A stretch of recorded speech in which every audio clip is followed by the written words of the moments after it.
자, 두 번째 두 번째 강의는 아이디얼 가스 이상기체에 대한 강의를 갖다가 그러니까 이상기체는 우리가 나중에 공부하게 될 리얼 가스하고는 실제 기체하고는 달라요. 이상적인 케이스라는 얘기죠. 그래서 상호작용을 무시했다라는 얘기가 돼요. 그래서 그 분자들 사이에 인터액션을 무시하는 그런. 그래서 충돌을 한다 하더라도 여기에서는 인터랙션 에너지 같은 경우는 없고 완전히 탄성 충돌의 경우, 즉 일라스틱 컬리전 탄성 충돌의 경우, 즉 충돌 후에 에너지가 줄어들지 않는 이러한 케이스. 그래서 보통 이 기체의 밀도가 굉장히 높거나 아니면 극도로 낮거나 하는 그런 경우에는 이상기체로 가정했을 때 조금 잘 떨어지게 될 거고, 그렇지 않은 경우에는 이상기체와 실제 기체의 실험 결과하고는 많이 달라요. 자, 그래서 이상기체에 대해서는 일반적으로 우리가 보일과 샤를에 의해서 알려지게 된 그런 보일-샤를의 법칙, 여러분들이 대학 물리에서 공부했던 내용들은 가능한 한 조금 건너뛸 생각이에요. 자, 그 얘기는 뭐냐면은 용기 속에 있는 기체의 압력과 그 다음에 부피를 그 다음에 온도로 나눠준 값은 결국 뭐에 비례하게 되면 일정한 값인데 결국 입자수에 비례하는 이러한 형태가 된다. 즉 다시 말해서 PV 이꼴 N의 비례상수를 KT라고 쓰는데, 이 K라고 하는 것은 연력학을 제일 많은 연구를 한 볼츠만이 찾아냈기 때문에 볼츠만 상수라고 이름을 붙이게 되는 넘버가 되겠죠. 이것은 뭐 단위는 여기에서 여러분들이 만들 수가 있을 거고, 그 크기만 보면은 1.38 곱하기 10의 마이너스 23승 정도가 되는 이러한 아주 작은 값이 된다는 것을 여러분들이 알 수가 있을 거예요. 이 식을 다시 써보게 되면은 P라고 하는 친구, 즉 이상기체 압력은 부피분의 N에다가 KT. 근데 파티클의 넘버를 부피로 나눠준 것이 바로 밀도가 되니까 결국 압력은 rho KT 이러한 형태로 써줄 수 있다는 것을 여러분들이 알 수가 있다는 거죠. 그래서 기체를 얘기할 때는 보통 기체에 몰이라고 하는 어떤 그 단위를 쓰게 되는데, 아보가드로 법칙에 따라서 1몰 속에는 아보가드로의 숫자 RA, 이것은 6 곱하기 10의 23승계예요. 그러면 예를 들어서 N몰 속에는 몇 개의 입자가 있는가? N개, 이런 식으로 해보게 되면은 결국 파티클의 개수, 기체 N몰 속에 있는 파티클의 개수는 결국 N 곱하기 RA, 아보가드로 수에다가 몰수를 곱한 이런 형태가 된다. 자, 그러면은 이 식에서 뭐가 되냐면은 PV는 N이 뭐가 되냐면 N 곱하기 RA에다가 K에다가 볼츠만 상수의 아보가드로 수를 곱한 거에 T. 자, 이것은 아보가드로 수가 기체의 종류랑 관계없이 1몰 속에는 아보가드로 수의 개수만큼의 분자가 존재한다는 얘기가 되는 거니까 기체와 아무 상관없이 기체이기만 하면 되는 같은 값이에요. RA는 어디 갔어요? 10의 23승에 비례하게 될 거고, K, 볼츠만 상수는 10의 마이너스 23승에 비례하니까 이 친구를 우리가 기체이기만 하면 모두 다 같은 값을 갖는다. 그래서 기체 상수, 가스 인스턴트라고, 가스 콘스턴트라고 부르고, 이 R은 약 8.314 이런 형태가 돼요. 따라서 이상기체의 상태 방정식을 우리가 몰수로 나타내면은 N의 RT 이런 형태가 된다는 것을 알 수 있죠. 만약에 기체 1몰, 기체 1몰을 갖고 실험을 하는데 얘를 이상기체로 간주를 하게 되는 경우에는 PV 이꼴 RT라고 하는 그러한 관계식을 갖다 하게 됩니다. 자, 그러면 왜 PV라고 하는 것은 결국 이렇게 NT라고 하는 파티클의 수에다가 그 다음에 온도에 비례하는 이러한 형태가 되는가? 자, 이 부분에 대해서 연구를 한 사람이 바로 전자기학 이론으로 유명한 맥스웰이라고 하는 물리학자와 역시 열물리 하면 떠오르는 인물 볼츠만이라고 하는 두 사람이 결국 PV 이꼴 NKT를 갖다가 유도를 하게 되죠. 자, 이제 이들이 어떻게 이상기체에 대한 맥스웰 이상기체 방정식을 갖다가 수학적으로 어떻게 찾아내는가?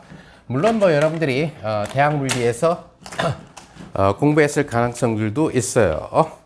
자, 일단은 이러한 어떤 그 기체 용기 속에서 분자들이 마구 움직이고 있겠죠. 그래서 너무 많아가지고 얘네들 갖다가 역학적으로 묘사하는 것은 힘들어요. 그래서 이 용기의 아주 작은 부분, 얘가 움직이는 아주 작은 부분을, 부피를 생각을 해보는 거죠. 용기의 아주 작은 부분을 생각을 하는데, 이러한 정육면체 모양으로 생각을 해보는 거예요. 그러면은 이 분자가 임의의 방향으로 움직이고 있게 되겠죠. 자, 임의의 방향으로 움직이게 되니까 임의의 벡터 V라는 친구를 갖게 되는데, 이 V라는 친구는 X방향, 그 다음에 Y방향의 속도, 그 다음에 Z방향의 속도, 이런. 자, 이럴 경우에 쟤를 한 변의 길이가 L인데, 한 변의 길이가 L인 이러한 용기로 아주 작은 용기로 잡았는데, L을 아주 작게 지금 생각을 해준다는 얘기가 돼요. 자, 그래서 얘는 지금 이 면에도 압력을 행사하고 이 면에도 모든 면들에 대해서 막 탈출하려고 압력을 행사를 하게 되겠죠. 이 중에 만약에 X방향만 생각을 하면은, X방향만 생각하면 결국 이쪽 벽에서 나와서 이쪽 벽으로, 길이는 L이죠. 달려가게 될 거예요. 그래서 이쪽 벽으로 가서 이쪽 벽으로. 요 L이라고 하는 것은 굉장히 작은. 그러면 여기에 걸린 시간을, 여기서 나와서 이쪽으로 가서 충돌하고 되돌아올 때까지 걸린 시간을 타우라고 예를 들어서 해봅시다. 이때 X방향으로의 벽에 작용하는 압력을 생각을 해보게 되면은, 이 압력이라고 하는 것은 결국 힘을 넓이 A로 나눠준 케이스가 되겠죠. 이 벽의 넓이. 자, 그러면은 얘는 다시 뭐가 되냐면 타우분의 운동량의 변화량, 그죠? 충돌 문제가 되니까. 자, 그런데 얘네들의 지금 속도를 알 수가 없어요. 빠른 친구도 있고 느리게 움직이는 친구들도 있고, 그래서 평균적으로 생각을 해줘야 된다는 얘기가 돼요. 너무 많아서. 그래서 A분의 1하고 여기 타우하고 운동량의 변화량이니까 여기에 MVX로 튀어가고 나올 때 MVX의 마이너스로 튀어나오니까 변화량은 이 친구의 2배가 된다는 사실을 알 수 있어요. 압력은 지금 크기로 따지는 건 운동량의 변화량의 크기를 생각해 주면 되는데, 결국 2배의 M의 VX인데, VX가 빠른 친구, VX가 큰 놈도 있고 작은 친구도 있고 뭐 다양한 케이스가 있으니까 걔의 평균을 생각을 해줘야 된다는 거죠. 자, 그러면은 요 A에다가 요 단면적에다가 이 X방향 L을 갖다 곱하면은 바로 부피가 되겠죠. 그래서 L 이런 식으로 써주게 되면은 AL은 바로 부피가 될 거고, 여기에 타우분의 2L에다가 MVX의 평균이. 자, 요 타우분의 2L이라고 하는 것은 결국 우리가 얘 평균으로 잡아줬으니까 2L이라는 거리를 움직일 때 걸린 시간이 타우다. 따라서 얘는 VX의 평균, 이런 형태로서 써줄 수가 있다는 얘기가 있죠. 자, 그래서 우리는 V를 양변에 곱하면은 PV라고 하는 친구는 M의 VX의 제곱의 평균, 이러한 형태로서 써줄 수가 있다는 것을 여러분들이 알 수가 있을 거예요. 자, 근데 이것이 예를 들어서 X 방향이나 Y 방향이나 Z 방향이나 거의 같은 작용을 하게 되니까 속도 벡터의 크기의 제곱의 평균, 요걸 그냥 V 제곱의 평균 이렇게 쓸게요. 요것은 뭐가 될 거냐면 VX의 제곱의 평균, VY의 제곱의 평균, VZ의 제곱의 평균. 근데 이것들이 전부 다 같다라고 가정을 해주게 되면은, 얘는 뭐가 되냐면은, 뭐랑 같게 되냐면은 3배의 VX의 제곱의 평균, 이런 식으로 되니까 VX의 제곱의 평균은 결국 뭐가 돼요? 3분의 1이 되고 M의 V의 제곱의 평균, 이런 형태로서 여러분들이 써줄 수가 있다는 것을 알 수가 있죠. 자, 그런데 이거는 지금 한 개의 입자가 벽에 부딪힌 그런 케이스를 얘기하는 거고, 만약에 이 타우라는 이 시간 동안에 다다다다닥 해서 n개의 입자가 n개가 부딪힌다라고 해봅시다. 그럼 n개가 부딪힌다 그런다면 압력은 힘은 결국 n배가 되니까 압력은 n배가 되겠죠. 이 값에 n배가 되는. 그래서 n개가 충돌하는 경우. 그래서 n개 입자가 있는 경우에는 PV라고 하는 친구는 이 값에다가 n배를 해줘야 돼요. 3분의 1의 m의 v제곱의 평균 이런 식으로 된다. 그러면 이것은 바로 뭐가 되냐면은 3분의 2n하고 2분의 1의 mv제곱의 평균이다라는 거예요. 2분의 1의 mv제곱은 바로 질량 m을 갖고 있는 분자의 운동 에너지가 된다라는 거고, 얘는 뭐라고 쓸 수 있냐면은 3분의 2의 n의 운동 에너지의 평균, 분자의 운동 에너지의 평균이 된다라는 얘기가 돼요. 물론 이제 운동 에너지가 큰 것도 있고 작은 것도 있을 수가 있죠. 그리고 이 Vx라고 하는 또 Vy라고 하는 친구, Vg라고 하는 친구는 이 방향으로 가는 놈도 있고 이 방향으로 가는 놈도 있고 이 방향 이렇게 서로 반대 방향으로 가는 경우들이 있으니까 마이너스 무한대부터 무한대까지 움직인다. 여기 또 마이너스 무한대부터 무한대까지 움직인다. 마이너스 무한대부터 무한대까지 움직인다. 우리는 지금 고전 역학을 적용하는 거예요. 이 문제에 대해서. 그러니까 상대론적인 역학을 적용하지 않기 때문에 속도가 광속도보다 작아야 된다 이런 식으로 따지진 않아요. 만약에 나중에 기회가 있으면 해주겠지만은 상대론적으로 이상기체 방정식 할 때는 소위 얘기하는 로렌츠 변화를 특수상대성 이론에 대한 로렌츠 변화를 이용을 해서 해야 되는데 굉장히 복잡해요. 그래서 여러분들 2학년들 수준은 훨씬 넘어선다라는 거죠. 자, 이 부분에 대해서 그러면은 PV는 결국 운동 에너지의 평균에 비례한다. 그리고 입자수에 비례한다. 이런 얘기까지가 나오게 됐는데, 그러면 결국 우리가 알고 있는 이상기체의 상태 방정식은 압력 곱하기 부피가 온도에 비례한다는, 바로 이제 보이겠지만은 바로 운동 에너지의 평균이 온도라는 얘기, 온도에 비례한다는 얘기가 돼요. 즉 다시 말해서 온도가 높으면 높을수록 운동 에너지의 평균치는 높아지고 온도가 낮으면 낮을수록 운동 에너지의 평균치는 낮아진다. 극단적으로 얘기해서 절대 온도 0도가 돼버리게 되면은 다 제자리에 멈춰 있는 거죠. 그러다 보니까 운동 에너지가 0이 돼버리게 돼. 그러니까 이 운동 에너지가 0이니까 운동 에너지의 평균도 역시 0이 되는 이런 케이스가 됩니다. 그 경우에 당연히 부피 V는 0이 되는 거죠. 그것은 샤를의 법칙에 의해서 그렇게 되겠죠. 그렇죠. 자, 그래서 이 운동 에너지의 평균을 갖다가 운동 에너지의 평균, 그것은 결국 속도의 제곱이니까 그냥 속력의 제곱이 되겠죠. 걔의 평균을 구하는 문제가 되는데, 이 부분에 대해서 맥스웰하고 볼츠만은 뭐냐면은 소위 얘기하는 정규 분포의 개념을, 즉 Vx에 대한, Vy에 대한, Vz에 대한 정규 분포의 개념을 갖다가 도입을 해서, 자, 그러니까 쉽게 얘기하면 어떤 분포가 됐을 때 이 결과값이 결국 뭘로 나와줘야 되냐면은 우리가 알다시피 NKT가 나와줘야지만 보일-샤를의 법칙이 된다는 거죠. 자, 그러면은 이러한 평균을 구하기 위해서, 이러한 친구의 평균을 구하기 위해서 Vx, Vy, Vg가 이런 식으로 변할 때 어떤 확률 밀도 함수가 작용해야 되느냐, 이것을 찾는 문제죠. 그러니까 사실은 맥스웰과 볼츠만은 뭘 생각한 거냐면은 실제로 우리가 이렇게 Vx, Vy, Vg가 지금 변하는 경우니까 삼중적분이 되겠네요. 그래서 dVx, Vx가 마이너스 무한대부터 무한대까지, 또 마이너스 무한대부터 무한대까지 dVy, 그 다음에 마이너스 무한대부터 무한대까지 dVz, 이렇게 되겠죠. 자, 그러니까 Vx, Vy, Vg에 의존하게 되는 어떤 확률 밀도 함수가 있을 거예요. Vx, Vy, Vg. 이 결과는 확률 밀도 함수의 정의에 따라서 1이 돼줘야 된다는 거죠. 그러니까 이것은 바로 뭐냐면 X방향의 속도 Vx, Y방향의 속도 성분 Vy, Z방향의 속도 성분 Vg를 갖고 있는 분자를 갖다가 용기 내에서 발견하게 될 확률이 되는 거죠, 일반적으로.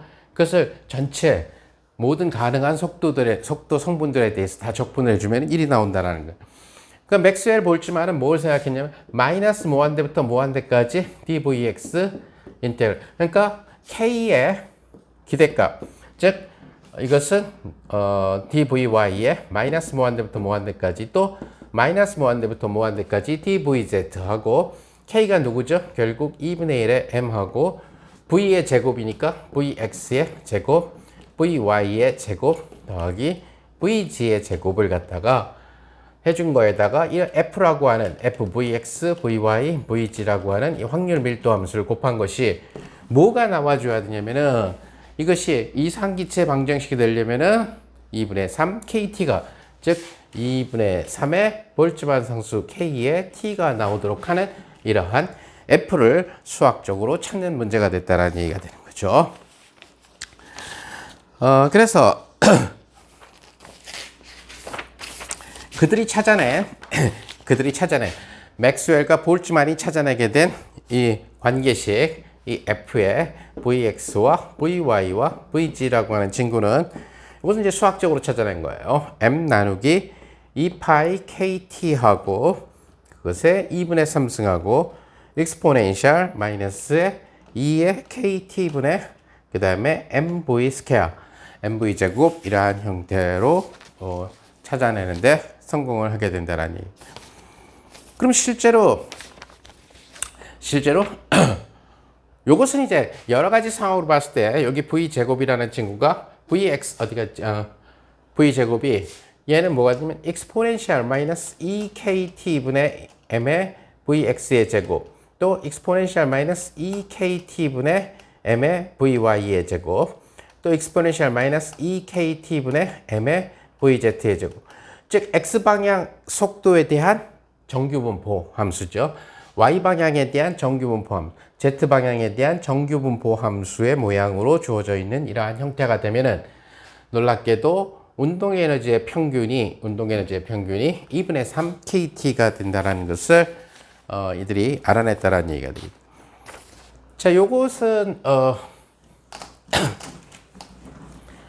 여러분들이 속칭 얘기하는 그 감마 함수에 대한 이론을 통해서 감마 함수에 대한 그 이론을 통해 가지고 이 적분을 갖다가 수행을 해줄 수가 있어요. 실제로 여기에다가 이러한 함수를 집어넣어서 여기다 집어넣어서 이 적분을 수행을 해주게 되면은 결국 이 결과가 2분의 3 kt가 나온다는 것을 여러분들이 쉽게 확인할 수가 있다는 거죠. 요것은 이제 아마 여러분들이 아직 감마 함수를 수립을 위해서 배웠는지 안 배웠는지 몰라도 아직 안 배웠다 그런다면은 감마 함수에 대해서 조금 알게 되면은 바로 적분을 통해서 알 수 있을 거고 이것이 궁금한 사람들은 뭐 매스매티컬을 이용해서 적분을 해봐도 될 거고요. 그닥 그렇게 어려운 적분은 아니지만 일단 감마 함수에 대해서 알아야지만 되는 형태예요. 자, 이걸 통해서 보니까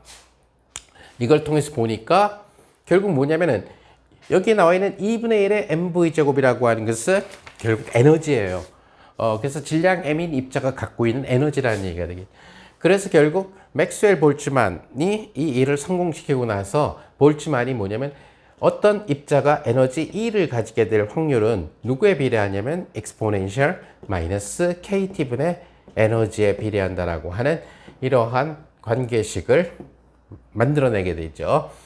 그래서 이것은 바로 뭐가 되냐면 볼츠만의 이름을 따서 볼츠만 팩터라고 이름을 붙이는 그런 값이 되는 거죠.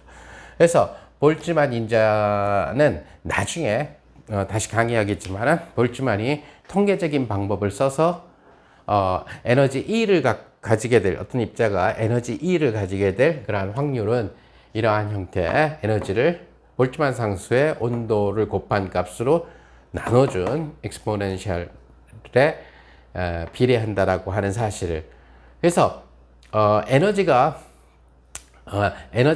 커지면 커질수록 그 확률은 떨어진다라는 얘기가 되겠죠. 에너지가 작으면 작을수록 그러니까 확률은 높아지게 되는 그러한 형태가 된다. 라는 사실을 여러분들이 알 수가 있을 겁니다.